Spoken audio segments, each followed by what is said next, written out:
যে মদ খায় তার 3টে লাভ হয়। অনেকে ভাবছে তাহলে দু একবার খেলে হয়। 3টে লাভ কি কি বলে রাখি, যে মদ খায় তার 3টে লাভ হয়। বলে 3টে লাভ কি কি, একটা মন দিয়ে শুনবেন। 3টে লাভ কি কি? একজনের প্রচন্ড সর্দি লেগেছে, ঠান্ডা লেগেছে নাকি, হ্যাঁ খুব ঠান্ডা লেগেছে, ডাক্তারের কাছে গেছে।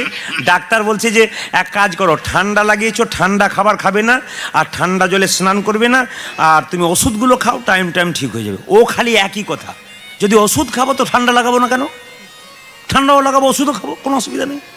তাহলে আপনার কাছে এলাম কেন 500 টাকা ফিস দিয়ে? কিছু মনে করবেন না, ডাক্তারবাবু বলছে মদ খেলে 3টে লাভ। কি লাভ? যে মদ খায় তাকে জীবনে কোনোদিন কুকুরে কামড়াবে না।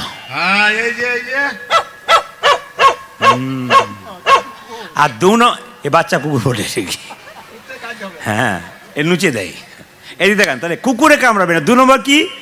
যে মদ খায় তার বাড়িতে কোনোদিন চোর ঢুকবে না। আর 3 নম্বর কি?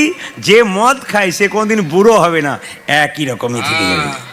অনেকে ভাবছে যদি বা না খেতাম তো কাল থেকে শুরু করে দেখবো কি হয়। আমি আগে বলি, উত্তরটা দিই। ডাক্তারবাবু যখনই বলেছে যে মদ খেলেই 3টে উপকার হয়, তখন যিনি খান না তিনি বলছেন, ডাক্তারবাবু আপনি যে ওনাকে বললেন মদ খেলে কুকুরে কামড়াবে না, মদ খেলে বুড়ো হব না, মদ খেলে বাড়িতে চোর ঢুকবে না, বুঝতে পারলাম না। ডাক্তার তখন বলছে, শোনো, মদ খেলে তোমার বাড়িতে চোর ঢুকবে না কেন? তুমি যত মদ খাবে তত তোমার শরীর আস্তে আস্তে জীর্ণ হয়ে যাবে। দেখবেন যারা মদ খায় তাদের বডি ফুলে যায় না, আস্তে আস্তে কোনটা হয়ে যায়, এটা হয়ে যায়, এমন হয়ে যায় শেষে মানে কাস্তে কাস্তে সারাতে চোর ঢুকতে গিয়ে ভাবে বেটা জেগে আছে, ঢোকার দরকার নাই। মানে এমন হুপিং কাশি শুরু হবে যে সন্ধ্যাবেলায় শুরু হবে তো ভোরবেলায় শেষ হবে, চোর ঢোকার চান্স নাই। আর কুকুরে কামড়াবে না কেন ডাক্তারবাবু? বলছে কি করে কামড়াবে? যে মদ খায় সে তো আর বাড়ির দরজায় পড়ে থাকে না, ওর নর্দমার পাশে পড়ে থাকে, কুকুরও সেখানে শুয়ে থাকে। কুকুর ভাবে বোধহয় আমার প্রতিবেশী বন্ধু বটে, তাই দরকার নয় কামড়াবো কি জন্য, ওই জন্যে কামড়ায় না। কীর্তনে যে কি মজা আছে, যে ঢুকেছে সে বুঝতে পেরেছে। আর কুকুরে কামড়ায় না কেন? মদ খেতে খেতে দুর্বল হয়ে যাবে, ভিটামিনে কোনো কাজ করবে না, তখন হাতে লাঠি নিয়ে যাবে, আর লাঠি দেখলে কুকুর ভয়ে পালিয়ে যাবে, ওই জন্য কুকুরে কামড়াবে না। আর 3 নম্বর কি বলছে? চিরদিন একই রকম থেকে যাবে, তুমি বুড়ো হবে না। বলে কেন ডাক্তারবাবু? বলছে বুড়ো হবার চান্সই তো তা পাবে না, তুমি আধবেলাতেই তো চলে যাবে। বল, এই জন্য নিবেদন আপনাদের কাছে, যারা খাচ্ছে তাদেরকে 3টে জিনিস বুঝিয়ে দেবেন, লাভ হবে দেখবেন। আপনারা যারা খাচ্ছেন না তারা আরো চালু করুন, দেখবেন কুকুরও কামড়াবে না, চোরও ঢুকবে না। আর আপনাদের দেখবেন এই যে বললাম, যেটা বললাম, কি বললাম যেন, হ্যাঁ কুকুরে কামড়াবে না, চোর ঢুকবে না, কোনো মতেই ঢুকবে না, আর বুড়ো হবার চান্স নাই, ইয়ং থেকে যাবেন। যেমন রাধা রানী কি, শ্যাম সুন্দর কি, মদন মোহন কি। ফুল তুলতে যাবেন তখন ফুলকে বলবেন, কৃষ্ণের নাম করতে করতে ফুল তুলবেন। যেমন আপনারা কি করেন, যদি কাউকে না বলে কিছু নেওয়া যায় তাহলে চুরি করা হয় না? জোরে বলুন হা না না। আপনি ফুল গাছ থেকে ফুল তোলেন, ফুলকে বলেন যে ফুল তোকে তুলছি, বলেন আপনারা? কিন্তু ফুল গাছ থেকে ফুল তুলতে গেলে ফুলকে বলতে হয়, এ বৃক্ষ মাতা, তুমি যে বক্ষ বিদীর্ণ করে ফুল দিয়েছ, এই ফুলটা গোবিন্দ সেবায় লাগবো, যদি তোমার কোনো আঘাত লেগে থাকে তুমি নিজ গুণে আমাকে ক্ষমা করে দিও। আপনারা আজ থেকে যারাই ফুল গাছ, কালকে সকাল থেকে যারাই ফুল তুলবেন তারা মাথায় রাখবেন, যে যেখানে বসে আছেন, ফুল তুলতে তুলতে বৃক্ষকে বলবেন যে আপনি যে কোনো ফুল তুলুন কেন, সেই বৃক্ষকে বলবেন করজোরে গলায় কাপড়টা দিয়ে, দাদা ভাইরা হোক মায়েরা হোক, হে বৃক্ষ মাতা, মা তো ফুল দিচ্ছে, হে বৃক্ষ মাতা, তুমি যে বক্ষ বিদীর্ণ করে ফুল দিচ্ছ, তাতে যদি তোমার কোনো আঘাত লেগে থাকে তুমি নিজ গুণে ক্ষমা করো। এত বড় কথা যদি বলতে না পারেন তাহলে বৃক্ষটাকে একবার প্রণাম করবেন, প্রণাম করে বলবেন এই ফুল আমি গোবিন্দ সভায় লাগাবো, তোমার কাছ থেকে নিলাম। ব্যাস, সহজ কথা, এটা গোবিন্দ সভায় লাগাবো, তোমার কাছ থেকে নিলাম, এই বলে আপনি নেবেন, ব্যাস গোবিন্দের কৃপা হয়ে যাবে। যে কোনো দেবতার পুজো করবেন, সেই দেবতার নাম করে, কালী পুজো করবেন, কালী পুজোর নামে ফুল নিচ্ছেন, জয় মা কালী ফুল তুললেন। বাবা শিবের নামে তুলছেন, জয় বাবা ভোলানাথ তুললেন। আপনি ভগবান শ্রীকৃষ্ণের একাদশী দিনে ফুল তুলছেন, চরণে দেবেন, আপনি কৃষ্ণের নাম করতে করতে তুলবেন, আপনার লাভ আছে। এগুলো আপনাদের করতে হবে। অভ্যাস ভালো করবেন তা আপনার অভ্যাস ভালো হবে, অভ্যাস খারাপ করবেন আপনার জীবন খারাপ হবে। একটা প্রমাণ দেখুন, অনেক মেয়েরা বলে, বাবা আপনার কীর্তন শুনে আমার সারাটা দিন কেটে যায়। এর রান্না করিও তাই, শুতে গেলেও তাই, টিভি দেখা বন্ধ করেছি, খালি কীর্তন শুনি। রাতের বেলায় যখন ঘুমাচ্ছি আমার স্বামী বলে তুমি ঘুমের ঘরেও কীর্তন করছো কেন বলুন তো? ওই যে সারাদিন কীর্তন শোনা অভ্যাস আছে, ঘুমের ঘরেও কীর্তন করছে। আর যে মেয়েটা দেখবেন সকাল থেকে সন্ধে পর্যন্ত পাড়ায় পাড়ায় ঝগড়া করে বেড়াই, ও দেখবেন ঘুমের ঘরেও কারোর সঙ্গে ঝগড়া করে করে বেড়াচ্ছে। আবার দেখবেন আপনারা যার যেমন অভ্যাস, আপনাদের বাড়ির পাশের ছেলে বা আপনাদের ঘরের ছেলে যে সারাদিন ফুটবল খেলে বেড়ায়, সারাদিন ফুটবল খেলছে, তার পাশে একবার শুয়ে দেখবেন কি হয়। এমন জোরে গোল বলে মাঝরাতে লাথি মারবে যে 3টে পাঁজর ভেঙে বসে দেখবে। মানে যার যেমন অভ্যাস তার তেমন হবে আর কি। জোরে বলুন একবার রাধা রানী কি, হ্যাঁ হ্যাঁ, শ্যাম সুন্দর কি, মদন মোহন কি, হরিবাসর কি, সাধুগুরু বৈষ্ণব কি। ঠান্ডা লাগছে কি? না না, একবার দেখলাম পরীক্ষা করে কালকে মতো, ঠান্ডা কারো লাগে না। একবার জোরে বলুন রাধা রানী কি। আজকে একজন বললেন দাদা আজকে কি পালা করবেন? এমন পালা টালা তো আমি জানি না। আপনি পালা জানেন না? বললাম না। তাহলে কি জানেন? যিনি প্রকৃত ভক্ত হবেন তিনি জিজ্ঞেস করবেন না কি পালা হবেন, কি বলে লীলা কি হবে।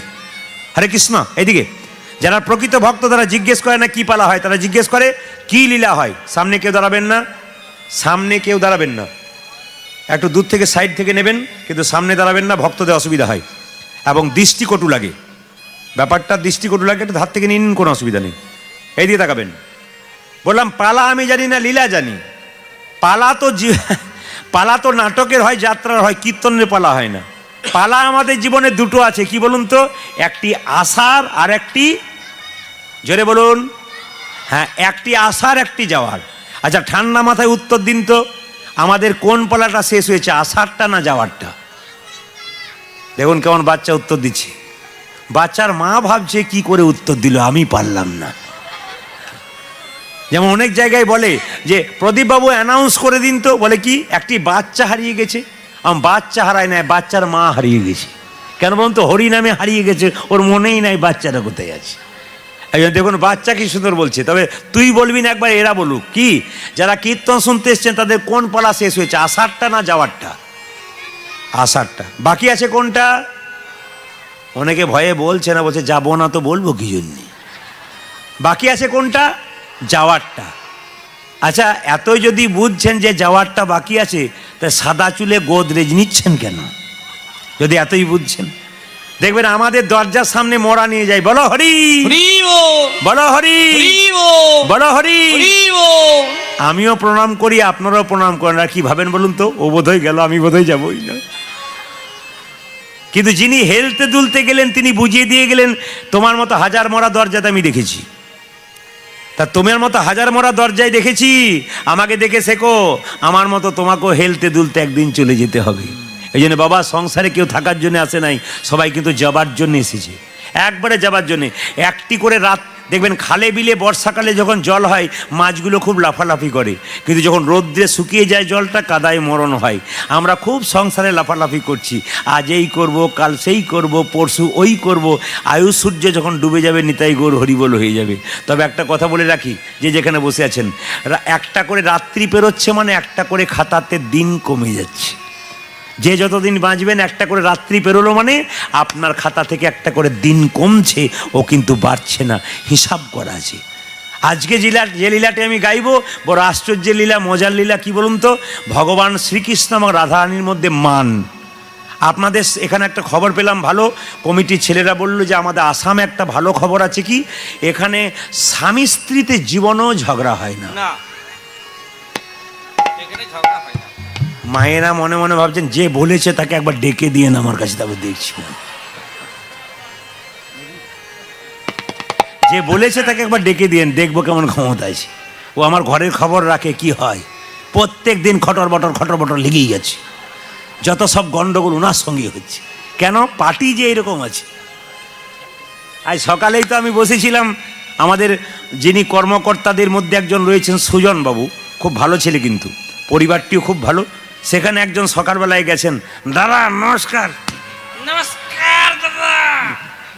আমার স্ত্রীকে আমাকে সুজনদা বলছে, এ যাও এখান থেকে, যাও এখানে যাও, যাও কে নমস্কার জানাতে। নমস্কার প্রদীপ বাবু। আচ্ছা বাবা, আপনার বাড়িতে যদি কৃষ্ণ কোনদিন আসবো বলে আপনি কি করবেন? কি কি করবেন একটা একটা করে বোঝায় আপনাদের।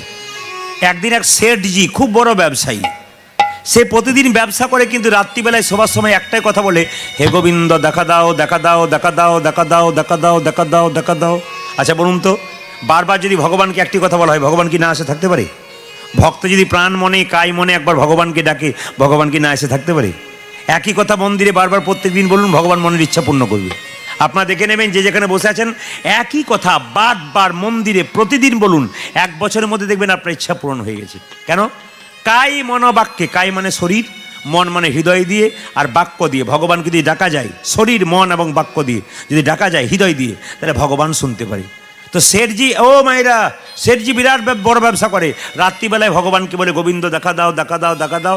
একদিন ভগবান স্বপ্নে বলল, শেঠজি তোমার চিন্তা নাই, কাল সকালে তোমার বাড়ি যাব। আচ্ছা বলুন তো মায়েরা, যদি আপনাকে বলে কৃষ্ণ যে কাল সকালে তোমার বাড়ি যাব, আপনি কি করবেন? দরজাতে গোবর জল ছড়া দেবেন, দরজার সামনে 2টো কলা গাছ দেবেন, একটা ঘট পাতবেন, আমের শখা দেবেন। আজকে শেঠজি কি করেছে, ঘুম থেকে উঠেছে, কর্মচারীদেরকে বলল, ভাই তোমরা এক কাজ করো, 2টো কলা গাছ দরজাতে যাও, গোবর জল ছড়া দিয়ে দাও, আমের শখা দাও, টাঙ্গিয়ে দাও চারিদিকে, আজকে ভগবান আসবে। মায়েরা, সকাল থেকে শেঠজি কি করেছে, তিলক টিলক করেছে, মালা টালা করেছে, একটু সুন্দর ধুতি পাঞ্জাবি সব কিছু পরেছে, নামাবলী গায়ে নিয়েছে, ভগবান আসবে। সকাল থেকে সন্ধে পর্যন্ত পেরিয়ে গেল, ভগবান আর এলো না। এই দিতা কেন? সকাল থেকে সন্ধে পেরিয়ে গেল, ভগবান এলো না। হঠাৎ সন্ধ্যাবেলাতে একজন ছুটে এসছে, শেঠজি, শেঠজি, ও শেঠজি, আমার খুব খিদে পেয়েছে গো, সারাদিন কিছু। বাবা, আজকে ভগবান আসার কথা, বেটা কোথা থেকে এলো, তেরে দে বেটাকে, তাড়িয়ে দে, তাড়িয়ে দে। লোকজনকে দিয়ে তাড়িয়ে দিল। যখন পালিয়ে গেল, রাত্রিবেলায় শেঠজি ভগবানকে বলছে, প্রভু তুমি ব্রজগোপীদের সঙ্গে যেমন ছলনা করো, আমার সঙ্গে ছলনা করলে, কই তুমি এলে না যে? ভগবান বলছে, গেছিলাম তো।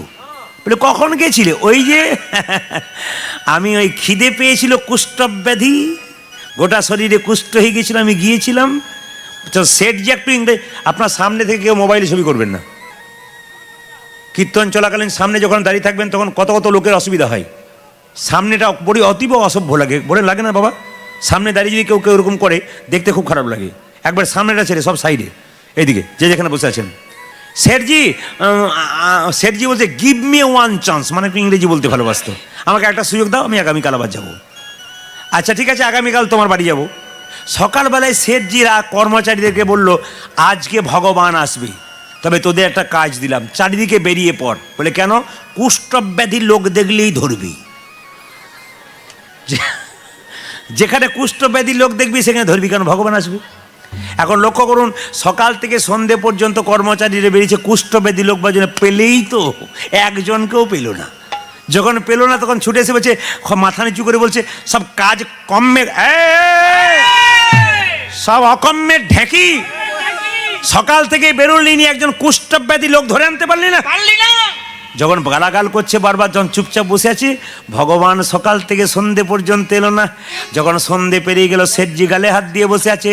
হঠাৎ কি করেছে, একটা বাচ্চা ছেলে, 10 বছর বয়স, 1 বস্তা বইকে মাথায় নিয়ে বলছে, শেঠজি নামিয়ে দাও, নামিয়ে দাও, কি ভারী লাগছে, নামিয়ে দাও, নামিয়ে দাও। শেঠজি বলছে, আমার কত কপাল খারাপ, কালকে এরকম এসেছিল, আজ আবার এক বেটা কোথা থেকে তাড়িয়ে দে, বেটাকে তাড়িয়ে দে। তাড়িয়ে দিয়েছে। এখন লক্ষ্য করুন, রাত্রিবেলায় শেঠজি বলছে, হে গোবিন্দ তুমি এলে না? বলে গিয়েছিলাম। বলে গিয়েছিলে কি করে, কখন গিয়েছিলে? বলছে বাচ্চা ছেলের রূপ ধারণ করে গিয়েছিলাম, 1 বস্তা শ্রীমদ্ ভাগবত গীতা নিয়ে গিয়েছিলাম, তোমার নাম আবার ক্ষমতা হলো না, চিনতেও পারলে না। ভগবান বলছে তোমার তো এরকম করে আসার কথা নয়। ভগবান তখন বলছে, চোরকে যখন পুলিশ ধরতে যায়, তখন পুলিশের পোশাকে গেলে চোর ধরা পড়ে না, সিভিল ড্রেসে যাই, আমি সিভিল ড্রেসে গিয়েছিলাম। তাই যারা ভগবানকে মনে মনে ভাববেন যে এইরকম করে আসবে, এইরকম করে আসবে, না, পায়ে নুপুর, হাতে বাঁশি, মাথায় চূড়া, ওইরকম করে ভগবান আসবে না। ভগবান যখন আসবে তখন কেমনভাবে আসবে? এইদিকে তাকান, সিভিল ড্রেসে, কোনভাবে কখন যাচ্ছে কেউ চিনতে পারে না। আচ্ছা বলুন তো মায়েরা, আপনার বাড়িতে একজন খুব প্রাণপ্রিয় মানুষ আসার কথা, আপনি সুন্দর করে সাজালেন, যদি না আসে আপনার কত দুঃখ হয়। রাধারানী সুন্দর করে কুঞ্জ সাজিয়ে বসে আছে, মন দিয়ে শুনবেন, রাধারানী কুঞ্জ সাজিয়ে বসে আছে, কিন্তু চন্দ্রাবলীর দাসী পদ্মা জল আনতে গিয়ে দেখেছিল যে কৃষ্ণ কেশ স্পর্শ করে জানিয়েছে কেশর কুঞ্জে দেখা হবে। এখন লক্ষ্য করুন, পদ্মা বলছে চন্দ্রাবলী এক কাজ কর, রাধার কুঞ্জে যেতে গেলে তোর কুঞ্জের দরজা হয়ে যেতে হবে। এইদিকে তাকাবেন, রাধার কুঞ্জে যেতে গেলে তোর কুঞ্জের দরজা হয়ে যেতে হবে। এক কাজ কর, ধরা পড়ে যাবে গোবিন্দ। বলে কি করে ধরা পড়বে? এই দেখ, দরজার সামনে তুই শুয়ে পড়বি অন্ধকারে, গোবিন্দ জানতে পারবে না, পা ফেলতে ফেলতে তোর বুকে পাটা দেবে, আর ঝপ করে ধরবি, ব্যাস কুঞ্জে ঢোকাবি, রাধাকে যেতে দিবি না, আর ঝগড়া শুরু হয়ে যাবে। ঝগড়ার কারণটা দেখুন, লক্ষ্য করুন। এদিকে কৃষ্ণ গোচারণ থেকে ফিরেছে মায়েরা, কিছু মনে করবেন না। যদি কারো ছেলে সারাদিন ধরে বাইরে খেলা করে, হঠাৎ সন্ধ্যাবেলায় যখন মায়ের কাছে আসে, রাত্রিবেলায় মা কি করে, পায়ে হাতে একটু তেল দিয়ে দেয়, আর মা কি করে, একটু আদর যত্ন করে। আহা, ছেলের পাগুলো কি খারাপ হয়ে গেছে গো, সকাল থেকে খালি পায়ে ঘুরে বেড়ায়, কত কষ্ট পেয়েছে। ও মায়েরা, যশোমতী কি করেছে দেখুন, যশোমতী কি করেছে না, যশোমতী প্রাণ গোবিন্দকে, এইদিকে এইদিকে তাকাবেন, যশোমতী প্রাণ গোবিন্দকে কাছে পেয়ে কোলে করে নিয়ে খুব আনন্দ করছে, আর খুব মনের দুঃখে মনে মনে ভাবছে, আহা, সকাল থেকে ছেলেটা আমার খালি পায়ে ঘুরে বেড়ায়, কত কাঁকর পাথর পায়ে লেগে গেছে গো, পাটাতে হাত দিচ্ছে, মাথায় হাত বুলোচ্ছে, ছেলেকে কোন মা না ভালোবাসে, এত ভালোবাসছে।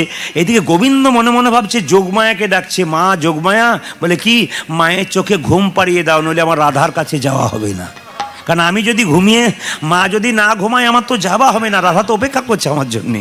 এখন যোগমায়া কি করলেন, মা যশোদার ঘুম পাড়িয়ে দিলেন, আর কৃষ্ণ তখন নূপুর বায়াতে বায়াতে চললো কোথায়, রাধারানীর কুঞ্জে। আমি একটু আগে বললাম আপনাদের যে কৃষ্ণ রাধারানীর কুঞ্জে যেতে গেলে চন্দ্রাবলীর কুঞ্জ হয়ে পেরোতে হবে।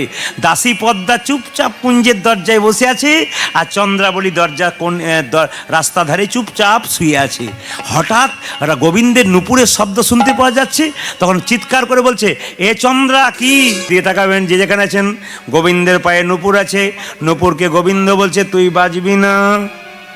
নূপুর বলছে, বাজবো না। বলছে, বাজলে ভালো হবে না। দেখুন দেখুন দেখুন, নূপুর তো ভক্ত, গোবিন্দ ভগবান, পায়ে বসে আছে, আমাদের তাকান। নূপুরকে বলছে, খবরদার বাজবি না। নূপুর বলছে, না বাজবো না। বলছে, বাজলে তোর সঙ্গে ভালো হবে না। নূপুর বলছে, তুমি পা ফেলো না, আমি বাজবো না। কত চালাক দেখুন, নূপুর কত চালাক, বলছে তুমি পা ফেলো না, আমি বাজবো না। গোবিন্দ বলছে, পা না ফেললে আমি যাব কি করে? বলছে, ওটা তোমার ব্যাপার, তুমি পা ফেলেছো কিনা আমি বেজে দিয়েছি। জেনে বলছে, তুমি বাজো না। বলছে, না। এই নূপুর তুই বাজবি না। বলছে, না আমি বাজবো না, কিন্তু তুমি পা ফেললে আমি বেজে দেবো। যেই না বলেছে পা ফেললে বেজে দেবো, সঙ্গে সঙ্গে বলছে, এই নূপুর তুই যদি পা ফেললে বেজে দিস, তবে তোকে আমি আর পায়ে রাখবো না। বলছে, হে গোবিন্দ, কোথায় রাখবে? তোমার সব জায়গাগুলো তো বিক্রি হয়ে গেছে।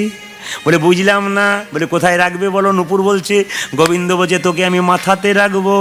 বলে, মাথাতে রেখে একবার দেখো কি অবস্থা হয়। যেই না গোবিন্দ নূপুরটাকে হাতে নিয়ে মাথায় রাখতে যাচ্ছে, মাথায় ময়ূর পালকটা বলছে, খবরদার, এটা আমার জায়গা, এখানে আসবি না। জায়গা কিন্তু কেনা আছে, লক্ষ্য করুন। আবার সঙ্গে সঙ্গে বলছে, নূপুর। বলে, কি? নূপুর বলছে, হে গোবিন্দ, এবারে কোথায় রাখবে? বলছে, এবার তোকে মালার কাছে রাখবো। মালা বলছে, খবরদার, আমি সদর ছেড়ে মফস্বলে যাব না, আমি একবার জায়গা পেয়েছি, যাব না। ওই তোকে আমি বুকে রাখবো। বলছে, না, এই জায়গাটা একজন কিনে নিয়েছে। বলে, কে কিনে নিয়েছে? ভিগুমুনি ক্ষুধার্ত হয়ে বুকে তোমার আঘাত মেরেছিল, ভিগুমুনির পদচিহ্ন এখানে আছে, এই জায়গাটা ভিগুমুনি কিনে নিয়েছে, খবরদার ওই জায়গাটা হবে না। বলছে, তাহলে তোমাকে এক কাজ করি, এই নূপুর, তাহলে তোকে এক কাজ করি। বলে, কোথায়? একটু বাজাও। তো বলছে, তোকে কাজ করি। বলে, তো কোথায়? না, এই জায়গাতে রাখবো, এই জায়গাতে রাখবো। যেই না বলেছে, হ্যাঁ এই জায়গাতে রাখবো। যে না বলেছে, এই জায়গাতে রাখবো। তো সঙ্গে সঙ্গে নূপুর বলছে, আমি তো কৃষ্ণ ভক্ত, আমি কালী ভক্ত নই। বলে, কেন? আমি শ্মশান ঘাটে থাকবো কেন? আমি তো কালী ভক্ত হলে শ্মশান ঘাটে থাকতাম। বলছে, এটা শ্মশান ঘাট কি করে? তুমি তো হিরণ্যকশিপুকে বক্ষ বিদীর্ণ করে এখানে মেরেছো, এটা শ্মশান ঘাট, তুমি রাখবে কোথায়? তোমার চরণে ছাড়া।